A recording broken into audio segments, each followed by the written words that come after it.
não ficarei com medo de ninguém.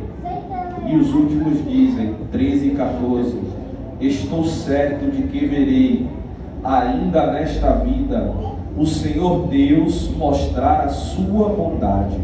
Confie no Senhor, tenha fé, coragem e confie em Deus, o nosso Senhor. Então que essa palavra se faça realidade na sua vida, amém? Eu gostaria também de agradecer ao meu pastor pela confiança de me ceder essa oportunidade de falar um pouco mais do amor de Jesus. Agradecer a toda a liderança, ao pastor Lázaro, a todos os obreiros, a todos vocês que se dispuseram nesta manhã em vir à casa do Senhor para adorar junto conosco.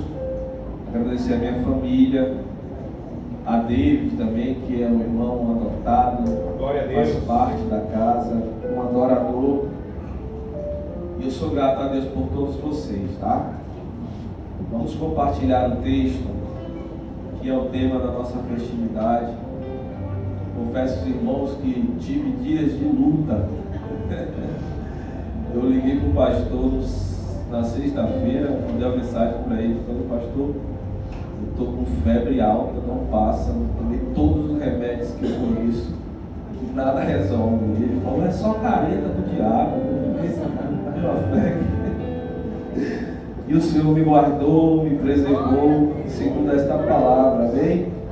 Nós estamos aqui porque o Senhor nos sustenta. Mas a Bíblia vai dizer em Apocalipse capítulo 3, quem tem Bíblia venha comigo. Apocalipse 3, no verso 7, vai dizer: ao anjo da igreja de Filadélfia, escreva o seguinte: esta é a mensagem daquele que é santo e verdadeiro. Ele tem a chave que pertencia ao rei Davi. Quando ele abre, ninguém fecha, e quando ele fecha, ninguém abre. Aleluia. Eu sei o que vocês estão fazendo, ou em outras traduções, eu conheço as tuas obras. Eis que diante de ti pus uma porta aberta, e ninguém pode fechar, porque tendo pouca força, guardaste a minha palavra, e não negaste o meu nome. Aí a Bíblia vai dizer, no verso 10, vocês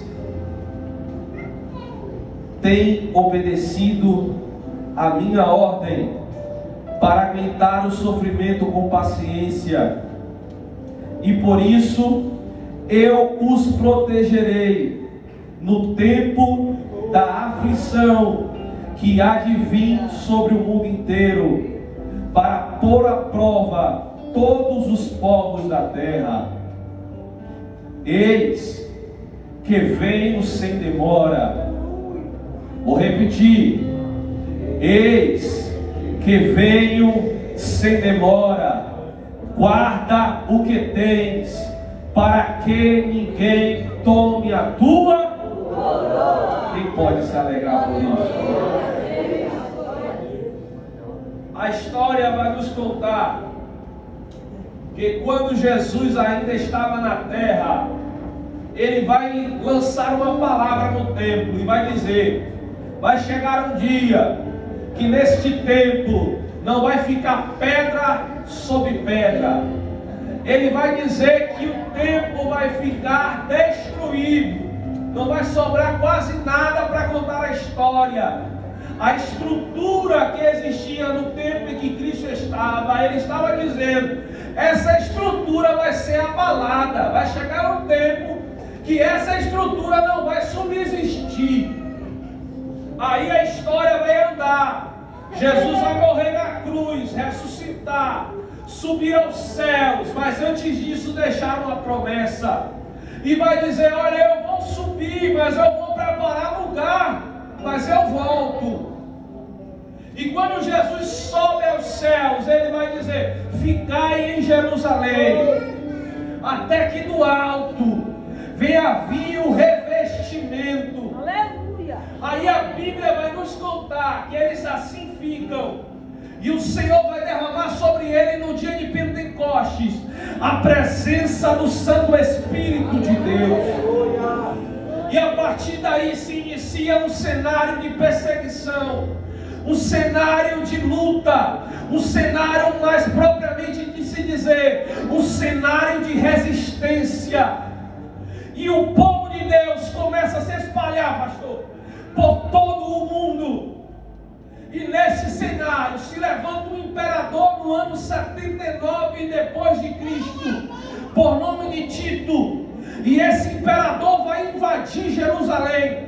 E como a Bíblia diz que o nosso Deus é um Deus santo e verdadeiro, a palavra dele não pode voltar vazia. E Tito entra em Jerusalém e destrói o templo e não deixa ficar pedra sobre pedra.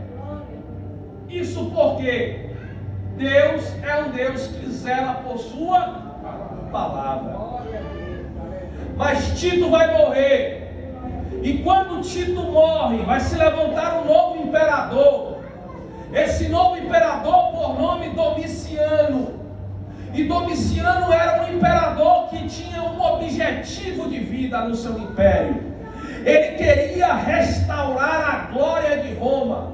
Ele queria restaurar a imponência do Império Romano.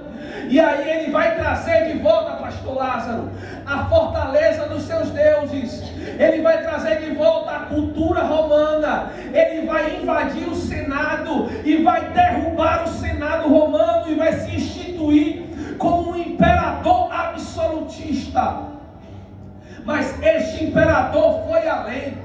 Domiciano vai entrar na cidade de Éfeso e vai dizer assim: agora eu não vou ser mais somente um governante, agora eu quero que vocês me adorem como um Deus. Domiciano começa a se proclamar como um Deus. Ele começa a entender que ele não é mais um ser humano, agora ele era um Deus. Mas em meio ao decreto de Domiciano, em meio ao decreto do tirano, ainda tem um velhinho que diz: existe apenas um rei, e o nome dele eu conheço, é Jesus Cristo o Nazareno, porque a ele foi dado o poder nos céus e na terra, a ele foi dado a chave da morte e do inferno, é ele que eu creio e só a ele eu adoro. E quanto mais o imperador Domiciano apertava, quanto mais o imperador Domiciano se dizia um Deus, mais João proclamava que somente Jesus Cristo era Senhor dos senhores e Rei dos reis por toda a eternidade. Aí o imperador ficou muito nervoso porque o seu objetivo de governo não estava sendo realizado, porque tinha um velhinho em Éfeso pregando que Jesus Cristo era o único, que Jesus Cristo era o caminho, a verdade e a vida, e que não existia outro modo de chegar a Deus senão por Ele. Aleluia. Aí ele toma uma decisão: se não é possível parar esse velhinho, então manda esquentar uma tacho de azeite, manda preparar o azeite muito quente, pega ele e traz na minha presença, e pegam João e levam na presença de Domiciano. Aí Domiciano vai dizer: olha, eu sou o imperador, eu sou um Deus romano, e agora você tem duas possibilidades: ou você me adora, ou você vai para dentro do tacho de azeite quente. A ameaça era de morte, a ameaça era matar João. Mas João sabia que existia uma palavra, pastor, que Jesus havia liberado sobre ele. E o que era mais importante era o que Domiciano falava ou o que Jesus liberou sobre a vida dele. Olha, deixa eu te falar, se você sabe o que que Jesus disse a seu respeito, não importa a ameaça que o mundo vai te fazer, se você sabe aquilo que o Senhor te prometeu, não importa o que o homem diz a seu respeito, o que importa é a palavra que vem dele, porque nem se necessário for contrapor a física, aumentar a resistência da pele, assim ele faz, mas não é possível derrubar uma palavra liberada pelo nosso Deus. O que ele fala cumpre, o que ele diz realiza, e o que ele promete é realidade. Aí alguns historiadores até brincam, dizendo que João disse para Domiciano: olha, se eu fosse jovem, eu me jogava dentro do azeite, mas como eu sou velho, manda que os seus soldados me joguem aí dentro. Aí eles pegam o apóstolo, jogam dentro do azeite. Sabe o que acontece? Um banho de azeite, porque a temperatura de João era muito mais quente do que o azeite que estava dentro daquela botija. Olha, não importa o que o mundo pode fazer com você, você tem um fogo aí dentro que é mais quente, mais resistente, é do céu. Aí, isso é história, tá? Aí a história vai dizer que ele não entende. E você sabe o que a cultura romana diz? Que se alguém é lançado no azeite e não morre, ele é um semideus.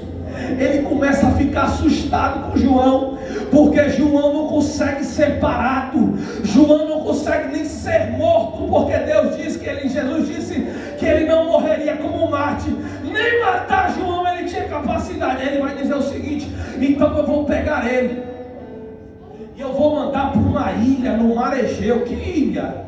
A ilha de Pátimos.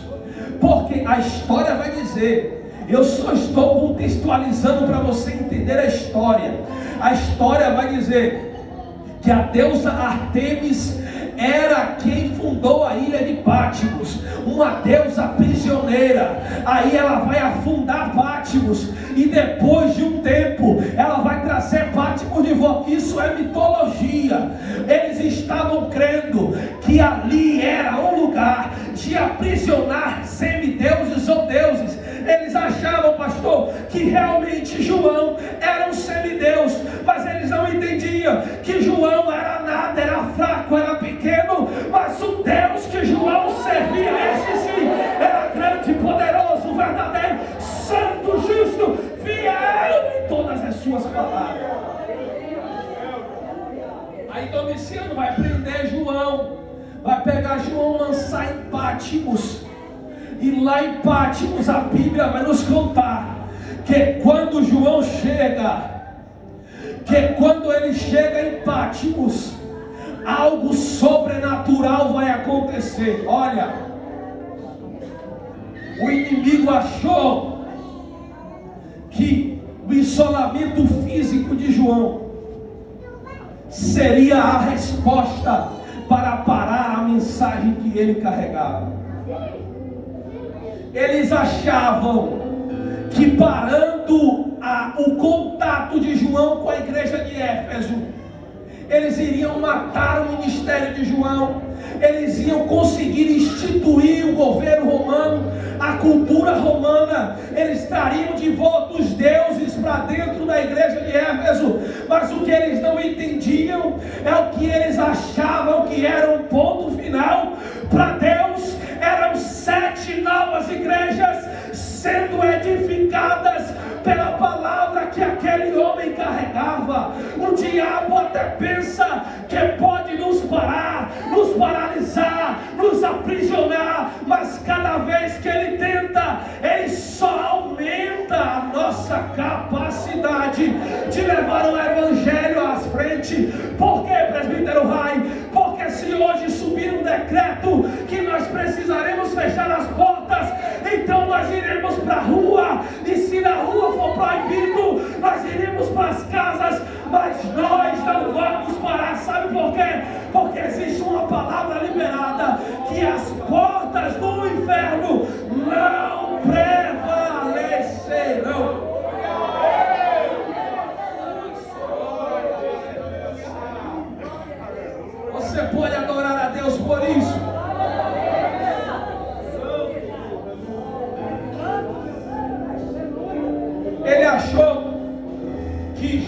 seria calado, mas as mãos de João continuaram escrevendo. Os olhos de João continuaram enxergando. Mais do que isso, agora João não estava no plano natural. João estava enxergando os céus. João estava enxergando o Rei dos Reis. João estava enxergando os 24 anciãos. João estava vendo o querubim e serafim. Tudo aquilo que nos leva para o aperto, tudo aquilo que nos leva para o deserto, quem sabe até para as prisões, nos leva a um novo nível de relacionamento com Deus. Essa luta não é para te matar, essa luta não é para te parar, essa luta não é para você desistir da fé, ela só serve para você alcançar lugares mais altos em Deus. Aí a Bíblia vai dizer que João vai ver Jesus e ele vai dizer assim, ó: feliz é quem lê esta carta, e feliz é quem ouve. Olha que interessante. Ele vai dizer assim, presbítero Josimar: feliz é quem lê. Por que quem lê? Porque a carta tinha endereço. Sim ou não? A carta não era aleatória. A carta era o anjo da igreja. A carta era para quem presidia a igreja. Sim ou não? Porque Deus primeiro revela a visão para a liderança, para depois passar para o povo. O grande problema é que nos dias atuais a gente quer quebrar o princípio e não respeita mais o que Deus fala com os nossos anjos. E aí tem muita gente se autoproclamando ovelha de si mesmo e seguindo seus próprios caminhos. Mas na casa de Deus tem ordem.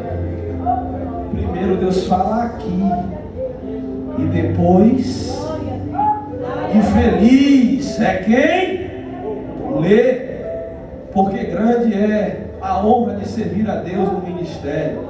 E feliz é quem ouve, porque tem gente que não ouve. Sim ou não? Aí a Bíblia vai dizer o seguinte, que João ele vai escrever para as 7 igrejas da Ásia. E ele começa.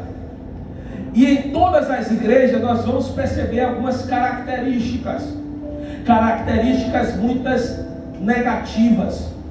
Tem igreja morna, tem igreja que pensa que está viva e está morta, tem igreja que acha que é rica e é pobre, tem igreja que acha que serve e não serve, as igrejas que vão ter um juízo pesado. Sim, nas 7 igrejas nós vemos cenários de condenação, crítica, chamando a trazer de volta o arrependimento. Mas Filadélfia é diferente.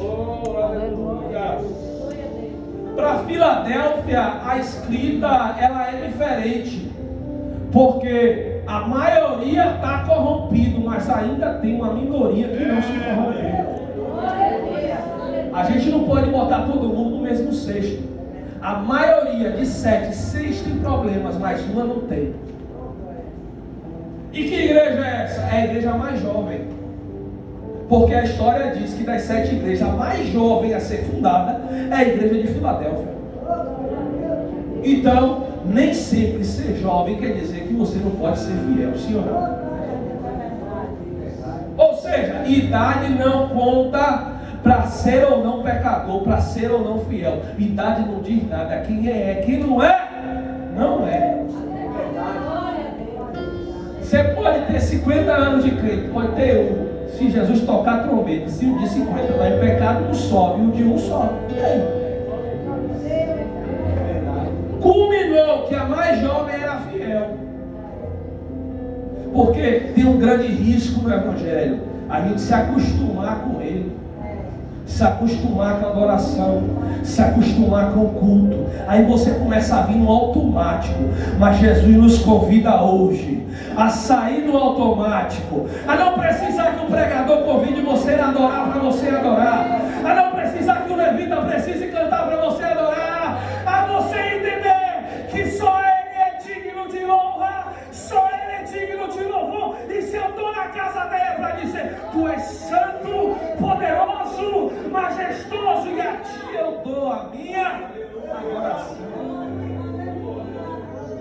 a Bíblia vai dizer que Filadélfia, ela era uma igreja jovem, sim ou não? Filadélfia, ela foi fundada. Eu vou entrar na mensagem, a gente vai entender o que Deus tem para nós nessa manhã. Mas você precisa entender, porque tem gente que acha que Apocalipse é complexo. Não, é só você estudar. A Bíblia está aí, os livros estão aí, a história está aí. Deus usou muita gente para mostrar como aconteceu. E Filadélfia, ela foi fundada por um imperador chamado Átalo II. Esse imperador foi rei antes de Cristo, no ano 139 a 159 antes de Cristo. E Átalo, ele tinha um irmão que ele amava, pastor. E ele dizia assim: olha, eu amo você, meu irmão. Elmenes é o nome do irmão de Átalo. Aí Átalo vai dizer assim: olha, vou fundar uma cidade, e essa cidade eu vou colocar o nome em sua homenagem. Aí ele procura uma cidade. Se ele ama o irmão, ele vai botar em qualquer cidade? Ele vai procurar uma cidade que fosse algo interessante, tivesse algo de bom. Aí ele vai procurar um lugar para fundar em homenagem a seu irmão.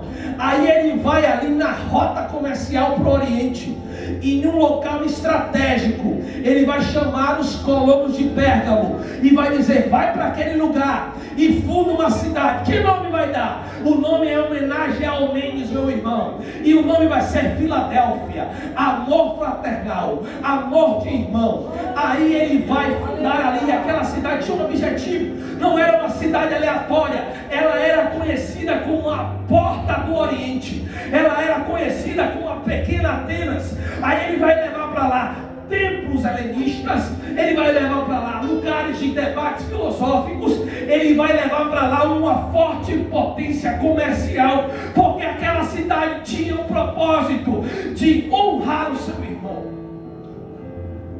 Então, a cidade de Filadélfia era uma cidade relevante, sim ou não? Uma cidade estratégica comercialmente, uma cidade com poder intelectual de debate, por ser uma Atenas moderna, uma Atenas que ficava na rota comercial. E qual era o propósito de Filadélfia? O propósito de Filadélfia era levar a cultura helenista, levar a cultura grega para o Oriente, levar a cultura grega para os outros povos, porque todos os povos passariam, conheceriam os deuses gregos, conheceriam a filosofia grega e ainda geraria renda para o povo do imperador Átalo. Aí Deus vai invadir Filadélfia através dos seus missionários, vai instituir uma igreja ali, e o local de propagar a cultura helenista passa a ser agora um grande missionário do poder que há no nome de Jesus. Sabe por quê? O homem até projeta as coisas para si mesmo. Aí Jesus vem e transforma em uma ferramenta para o evangelho ser proclamado. O homem pensou, o homem arquitetou, aqui é estratégico, todo mundo vai passar na rua Capitão Melo e vai ver ali, é um local bom para o comércio. E até foi assim nesse prédio, começou como comércio. Aí Jesus veio há 24 anos, levanta uma igreja em Estela Maris e diz: aonde o homem projetou que seria comércio, agora vai ser para adorar aquele que vive, aquele que reina. O homem até pensou que ia propagar a cultura do homem, mas eu vou usar para propagar a cultura do céu. Quem pode se alegrar em Cristo por isso? Porque Jesus faz essas coisas. Ele pega o que não é e faz ser ferramenta na mão dele. Aí a Bíblia vai dizer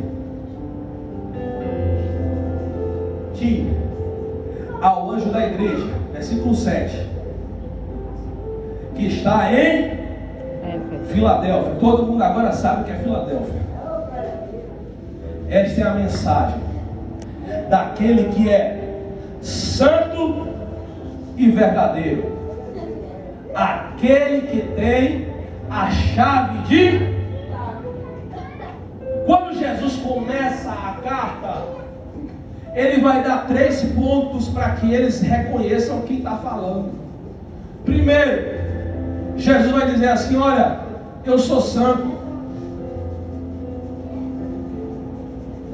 Jesus vai dizer por quê? Porque Jesus faz questão de dizer para a igreja de Filadélfia que ele é santo. Porque em Filadélfia, como eu disse, existiam várias divindades que se diziam santas. Aí Jesus começa dizendo: eu sou santo. Aí Jesus continua e diz assim: além de santo, eu sou verdadeiro. Ou seja, todo o resto é mentira. Só eu sou verdadeiro.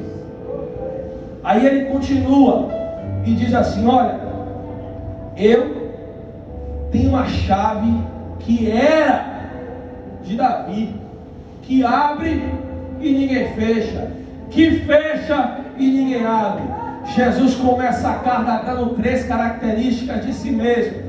Ele é santo, ele é verdadeiro, e mais do que isso, ele é poderoso, porque se ele abrir, ninguém fecha, e se ele fechar, ninguém abre. É esse Deus que nós servimos. O quê? Um Deus que é santo, porque com ele o pecado não tem vez. Um Deus que é verdadeiro, porque o que ele diz é verdade. E um Deus que é poderoso, porque não importa a condição ou realidade que eu e você se encontra, se ele abrir, ninguém fecha. Se ele fechar, ninguém abre. Ele tem a chave. Aí a Bíblia diz: eu conheço as tuas obras. Sim ou não? Deus está dizendo assim: olha, igreja de Filadélfia, eu conheço as suas. Aí na minha tradução diz assim: eu sei o que vocês estão fazendo. Irmãos, primeiro, quem está falando isso é o próprio Cristo. Neste momento, Jesus está lá onde? No céu. Quer dizer o quê? Quer dizer que o céu estava reconhecendo as obras que a igreja de Filadélfia praticava. Não, eu não sei se você entende a profundidade do que é isso. Uma coisa sou eu olhar você fazendo algo e reconhecer. Outra coisa é o seu vizinho olhar e reconhecer algo que você tem feito. Agora, coisa poderosa é o céu testemunhar daquilo que eu e você fazemos no reino dele. Olha, é Jesus dizendo no céu, você entende a profundidade. Era Jesus olhando para a terra e dizendo para João: João, eu sei as obras da igreja de Filadélfia, eu estou olhando para eles e conheço eles. Eu sei que é difícil, eu sei que o mundo tenta, eu sei que tem sacerdote de tudo que é Deus lá, eu sei que tem filósofo com todo tipo de filosofia lá, eu sei que tem teologia de todo jeito, mas eu conheço as obras da igreja de Filadélfia. O mundo tenta nos levar para todos os lados, o mundo tenta nos influenciar por todos os lados, mas o céu está dizendo: eu conheço as tuas obras. Nós servimos um Deus que nos conhece, mas nos conhece no detalhe, quando ninguém está olhando, quando ninguém está nos percebendo, Ele continua nos observando. Porque às vezes é fácil colocar essa Bíblia debaixo do braço e vir para a igreja. Difícil é na hora do aperto, é na hora que o sangue ferve, é na hora que a resposta vem, você dizer: é melhor dar outro lado. Na hora que diz assim: vamos caminhar uma légua, você dizer: vamos 2. Me dá um pedaço de roupa. Não, tome 2. É difícil, mas Ele conhece as nossas obras. Aí tem gente, pastor, que diz assim: olha, eu até sou crente, mas por causa do fulano minha fé esfriou. Eu até queria servir mais. Mas desse jeito que fulano serve, eu acabo não querendo servir. Aí nós vamos para a história. E você vai perceber, pastor Lázaro, que Sardes ficava a 20 quilômetros do sudeste de Filadélfia. 20 quilômetros é nada. É menos que a paralela. 20 quilômetros é ali. E quem era Sardes? Sardes era uma igreja que achava que estava viva, mas estava morta. Era uma igreja que vivia de aparência. Sardes era uma igreja que parecia crente, mas não era. E aí Filadélfia podia dizer: eu não vou servir a Deus fielmente, porque Sardes é só de aparência. E aí eu não vou fazer o que eu ia fazer, porque Sardes tem destaque e só parece ser crente. Então eu não vou ser crente. Mas Deus está nos convidando a entender que não importa o que o seu irmão faz, não importa o que fulano é, o que importa é que Deus conhece as nossas obras. Esquece Sardes, esquece a aparência. Ah, mas Laodiceia é rica. Ah, mas Laodiceia tem dinheiro. Esquece Laodiceia, porque o que importa é que o Deus que tem a chave, Ele continua conhecendo as nossas obras. Aí a Bíblia vai dizer, a Bíblia diz assim, olha, eu até notei um negócio interessante que eu achei, ó. Quem sai da igreja por causa de pessoas nunca esteve por causa de Jesus. É verdade. Ah, mas fulano eu não vou mais. Ah, você nunca entendeu que não é sobre fulano, é sobre o Nazareno nas mãos furadas. É sobre ele, é por ele, é para ele. A glória é dele, a minha vida é dele. Eu nem merecia estar mais aqui, mas Ele me amou primeiro e me livrou, teve misericórdia, me amou, me guardou e me trouxe de volta dizendo: eu sou aquele que pagou o preço, eu sou aquele que morreu, ressuscitou ao terceiro dia, para dizer, é tudo sobre Ele.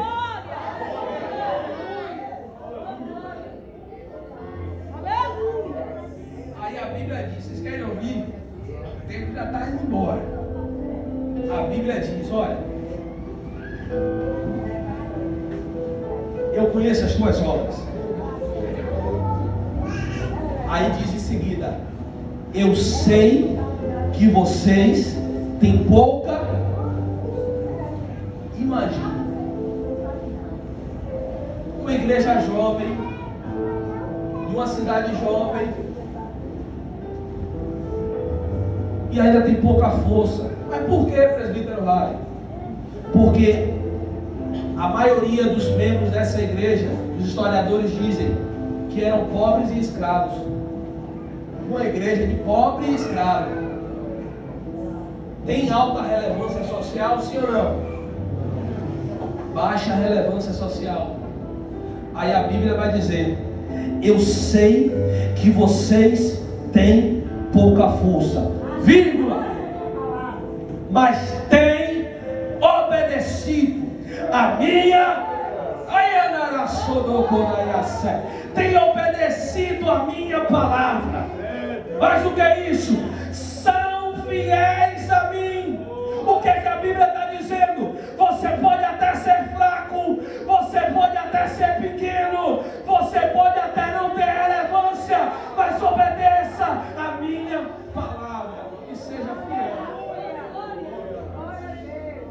A gente está falando de uma igreja que era pequena, sem influência, mas era fiel. E o que é que eu entendo com isso? É que mais importante do que ser, mais importante do que parecer, é ser obediente e fiel à palavra. Aí a Bíblia vai dizer que além disso, além do quê? Além de ser fraco, mas obedecer a palavra e ser fiel, ainda tinha os judeus. Quem eram os judeus? Os falsos mestres. Aí Jesus vai dar um apelido carinhoso para ele, vai dizer assim, ó, sinagoga de Satanás. Olha que negócio. A característica destes judeus era sinagoga de Satanás. Jesus não massageia para ninguém. O que ele tem que dizer, ele fala. Quem gosta de dar volta é a gente. Jesus é direto ao ponto. Eles ensinavam de forma que serviam ao diabo. Como assim, presbítero Rai? Porque agora é inclusivo, pastor. Não pode mais falar que é pecado ser homossexual, é pecado. Porque agora a gente não pode falar mais que é pecado fornicar, porque agora é diferente, os tempos são modernos, as pessoas se conhecem primeiro, é pecado. Porque a gente não pode falar mais que casamento é para sempre. Casamento é para sempre. A Bíblia é a Bíblia, a verdade é a verdade, o que está escrito, está escrito. Não queira mudar o que ele não mudou. Se ele disse, está dito. Se ele falou, está falado. O que passar disso é anátema. É a gente que cria, mais do que isso. Quem cria esse tipo de ideologia, a Bíblia vai dizer, não sou eu, é sinagoga de Satanás, está escrito. Aí a Bíblia vai dizer, Jesus vira para Filadélfia e diz assim, olha, dessa sinagoga de Satanás, olha o que a Bíblia diz, ó, eu farei. Aí aqui tem um ponto. É um ponto interessante, pastor, porque tem uma vírgula.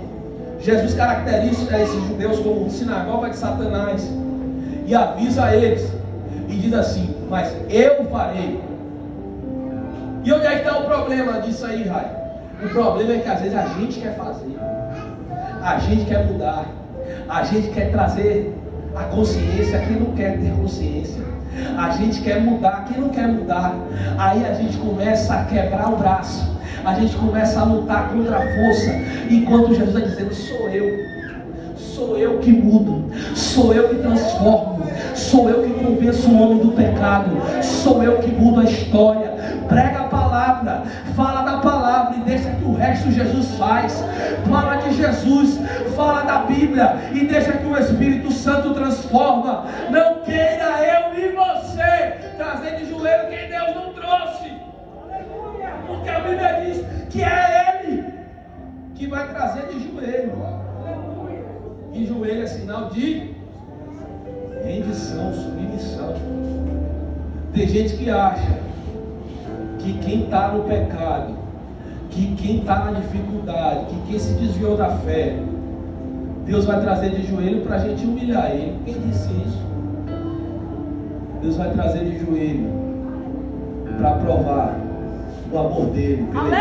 Quem mais que é isso?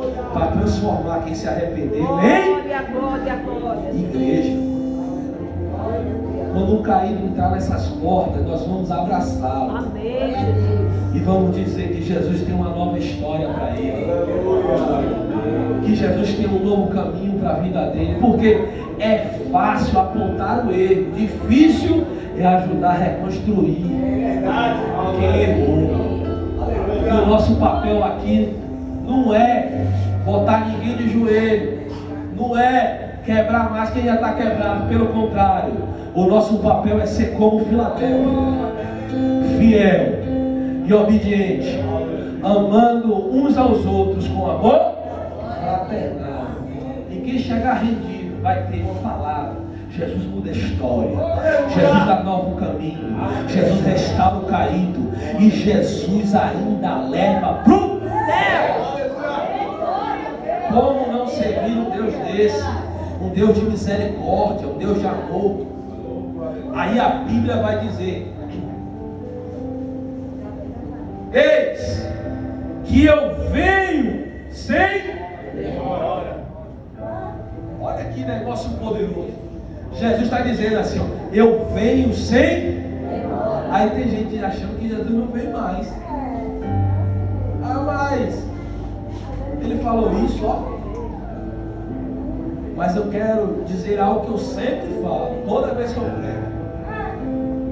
Eu estou ansiosamente esperando Jesus hoje. E quem dera que eu me encontre com Ele ainda neste culto. Quem dera que Ele abra os céus nessa manhã e diga: vinde, meu filho, e eu vou subir aos céus com grande gozo e alegria, porque eu estou esperando Jesus hoje. Sabe por quê? Porque Ele diz que eis que eu venho sem demora. Guarda o que tens, para que ninguém roube a tua. Eu estou esperando Ele hoje. Se Ele não vir hoje, eu vou esperar Ele amanhã. Se Ele não vir amanhã, eu vou esperar no dia seguinte. Mas eu vou esperar Ele todos os dias da minha vida. E se porventura eu morrer, Tessalonicenses vai dizer que Ele vai vir como som de alarido e com voz de arcanjo. E os que morreram ressuscitarão primeiro. Então não tem saída. Eu vou me encontrar com Ele. Eu não sei se você pode se alegrar com isso. Eu não sei se você pode adorar com isso. Eu podia dizer para você que esse ano você vai comprar uma casa nova, um carro novo, uma conquista nova. Não, eu estou dizendo que Jesus vem sem demora, que Jesus está nas portas, que Ele vem buscar a sua igreja. E eu quero, quem quer subir com Ele? Essa é a minha esperança.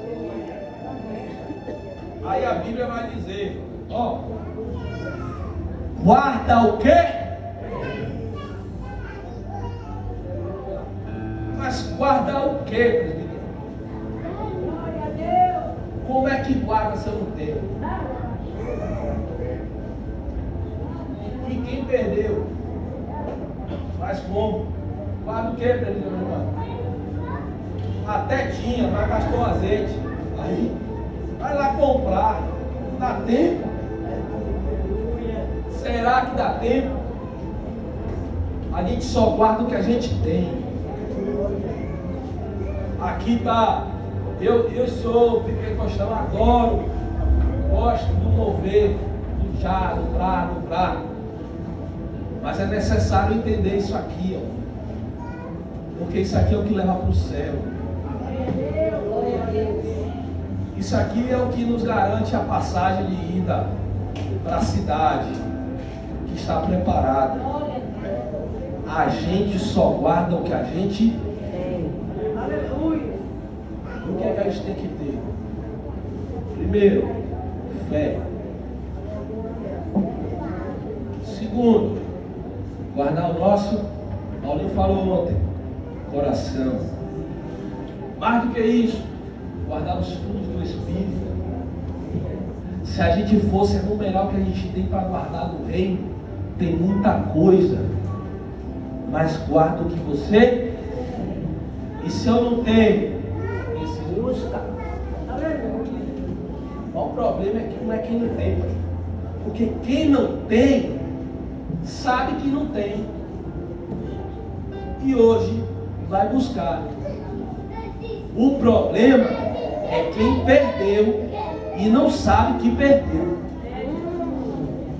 Porque esse, naquele grande dia, vai dizer: mas eu preguei, mas eu cantei, mas eu curei.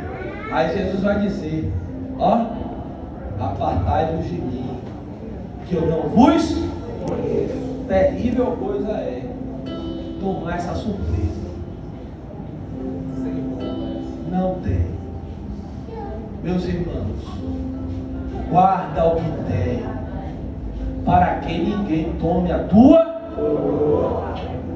Nós precisamos sair daqui hoje pensando: Senhor, o que é que eu tenho guardado no meu coração?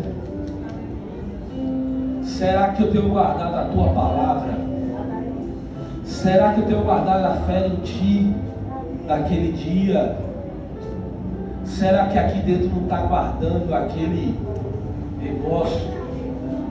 Será que não está faltando aquele perdão? Será? O que é que você tem guardado? O que você tem guardado dentro de si? Uma coisa é certeza: no céu não entra. A música diz: no céu não entra pecado.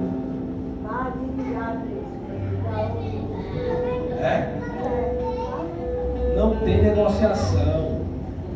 O negócio é sério. Aí a Bíblia vai dizer, eu estou caminhando para o fim. A Bíblia diz, ao que vencer, versículo 12, ao que vencer, eu farei coluna do templo do meu. Mais do que isso, ele nunca sairá, e eu escreverei o nome do meu Deus e o nome da cidade do meu Deus, a nova Jerusalém que desce dos céus, do meu Deus, e também escreverei nele o meu novo. No versículo 12, ele vai entregar 4 promessas. Diga, 4. Ele vai dizer assim: ao que vencer, farei dele coluna do templo do meu Deus. Que templo é esse? Tem gente que acha que esse templo vai ser inaugurado. Gente, a adoração a Deus ocorre antes mesmo da gente existir. Ó, já tem gente adorando enquanto você está aí calado. Tem gente adorando antes de você falar a primeira palavra. Esse templo já existe há muito tempo. O templo construído em Israel era uma réplica do templo que já estava lá em cima. E gente dizendo: santo, santo, santo, santo. E eles não cansam, eles dizem: santo, santo, santo, santo. Porque eles reconhecem que ele é santo, santo, santo. Eles entendem que ele é santo, santo. Eles conhecem que ele é santo, santo. E não há outro como ele, santo. Porque só ele é santo, santo. Deus é santo, santo. O poderoso de Israel é santo. Ele é santo. Aí a Bíblia vai dizer que João vai dizer para nós que nós seremos coluna do templo de Deus. Como assim? Podia estar em frente ao rio, podia estar nas casas, podia estar no muro da cidade, mas ele escolheu colocar na presença dele, porque o Deus de Israel está dentro do Santo dos Santos. Aí ele diz para mim e para você: olha, se você vencer, eu não vou colocar você em qualquer lugar não, eu vou colocar você na minha presença. Como não adorar um Deus desse? Irmãos, de tantos lugares que ele poderia nos colocar, ele vai nos colocar olhando para ele. Olha que bênção. Eu não posso imaginar uma honra maior. Eu não queria estar na frente do presidente do Brasil, eu não queria estar na frente do presidente dos Estados Unidos, muito menos da Rússia, mas eu vou estar de frente com o Senhor dos Senhores, com o Rei dos Reis, o Pai da eternidade. Aí a Bíblia diz que além de estar na presença dele, ele vai trazer 3 escritas. A primeira, ele vai escrever em mim e você, Yahvé. Ele vai escrever o nome dele, Senhor, eu sou. Ele vai colocar em mim e você a marca de propriedade de Deus. Nós estaremos marcados por toda a eternidade. Como que? Propriedade de Deus. Mais do que isso, vai escrever o nome da cidade. Como assim? Nós seremos cidadãos do céu. E para encerrar, quando Jesus desceu, ele era o quê? O Cordeiro. Ele era a oferta de sacrifício. Ele era um filho dado em amor por nós. Aí quando ele sobe, pastor, ele passa a ser o leão da tribo, ele passa a ser o Senhor dos senhores, ele passa a ser o Rei dos reis, ele passa a ser o nome que está acima de todo nome, ele passa a ser a raiz de Davi, ele passa a ser aquele que morreu, ressuscitou e tem o poder e a força em suas mãos. E esse nome que está acima de todo nome vai estar cravado em mim e você para dizer para toda a eternidade: eu tenho dono e ele é maior. Eu não sei o que passa na sua vida, eu não sei a dificuldade ou facilidade que você enfrenta. O que eu sei é que existe uma promessa de que um dia nos encontraremos com Ele, e neste dia nós seremos selados, marcados por um nome que está acima de todo nome. E se você pode se alegrar por isso, glorifica ao Pai, glorifica ao Filho e dê glória, porque Ele é